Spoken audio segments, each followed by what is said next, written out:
Welcome back. So, as a follow up to our episode on North Miami and is North Miami a music city, we're going to dive into one of the most legendary recordings in rock history. It happened not in London and not in LA, but right here in North Miami, Florida. Maybe a couple of miles from here at Criteria Studios. This is the story of Eric Clapton, Duane Allman, and Layla. Derek and the Dominoes. Criteria Studios doesn't look like a lot from the outside. A low-key building on West Dixie Highway, but inside, it's where global music history has been written for decades.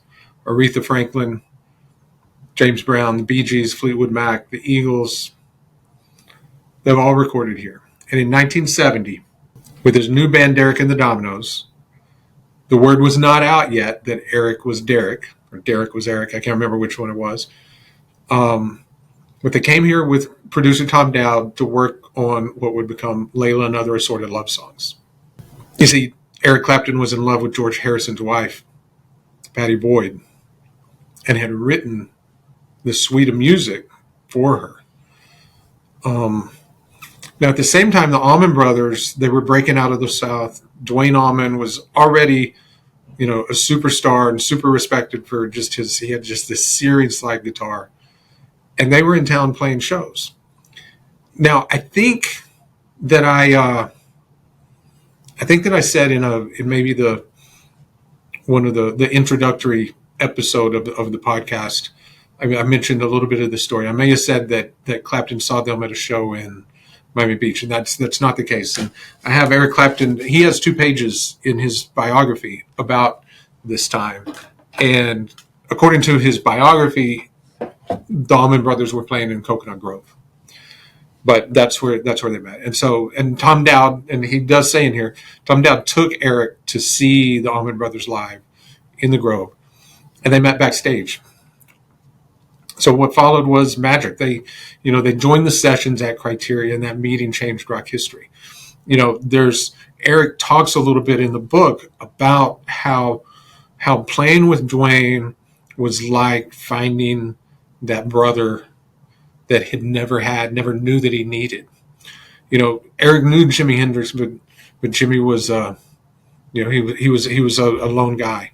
Duane thrived in more of that family environment. And what Eric says is, one of the problems was Duane already had a family, obviously the Allman Brothers, but their time together it changed rock history.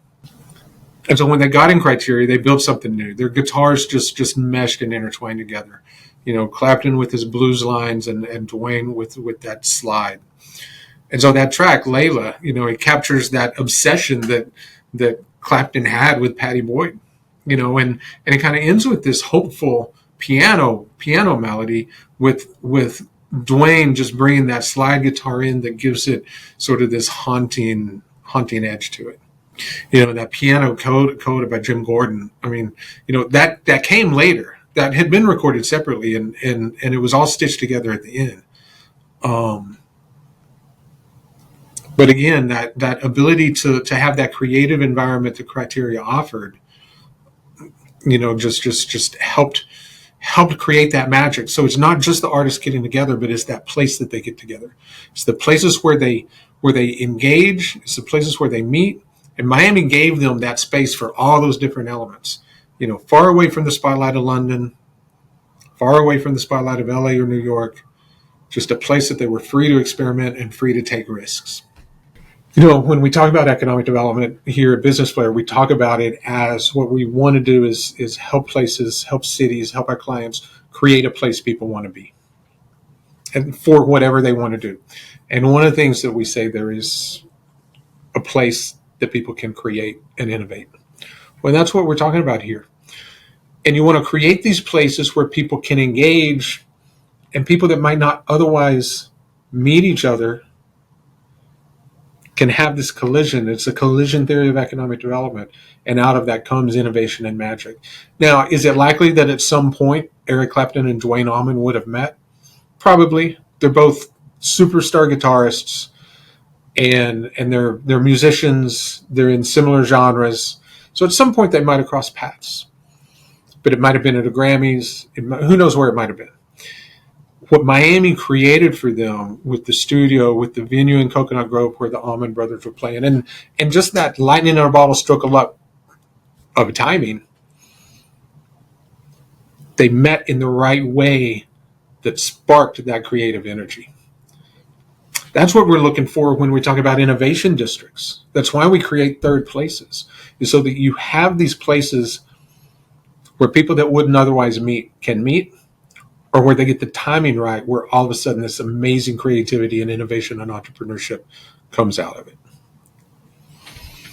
And so that's everything from the public realm to the venues to that space for creation and innovation that a place like Criteria offered. Now, the other thing about creating that place people want to be is that they want to be there again, or they want to be there forever. They want to stay, but they want to be there again. And in 1974, Clapton came back. And this time they rented a house at 461 Ocean Boulevard. It's over in Golden Beach. The house is on the cover of the album. I have that one at home. I don't have that one here in the office. We keep it as part of our inspiration for music and for North Miami and for seeing hidden things. That's why I have all of these albums. We keep them framed all over the office. You can see there's a couple behind me.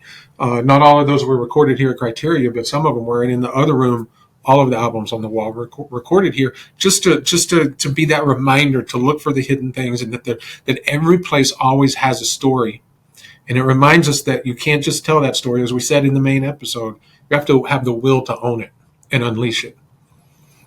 So being here in North Miami, where that story's not really been unleashed the way that it can be, is part of that reminder for us, and even just in our approach. So anyway, 461 Ocean Boulevard, that is the album and the name of the album that he recorded again at Criteria. And this was a rebirth. It was softer. It wasn't the full blues that Derek and the Dominoes was. He did this under his own name. Reggae influences, and most famously, that's the album with I Shot the Sheriff. That's a direct Miami connection there. That is the place and the influence of the place. George Terry, guitarist, introduced Clapton to Bob Marley's music here in Miami. And so what happened? Another global hit, a song that everybody knows, born right here in North Miami. A story nobody knows. So what does this tell us? Again, it reinforces that place matters to creation, to innovation, to entrepreneurship. North Miami gave Eric Clapton a canvas. It gave him the collaborators, and he used all of that to create some of the most iconic music of the 20th century. But it shows us something that's bigger than just that. Having that purple cow, that unfair advantage, like a Criteria Studios, it doesn't make you a music city. You become the music city when you build on and act on that opportunity and that unfair advantage you have. It's when you give the artist the stage as well as the studio. So North Miami has the history, it has the infrastructure, it has the legacy. The question is, does it have the will to tell the story? So this is North Miami. Is it a music city? It's a hidden music city. Thanks for watching. Let's do it. See you next time.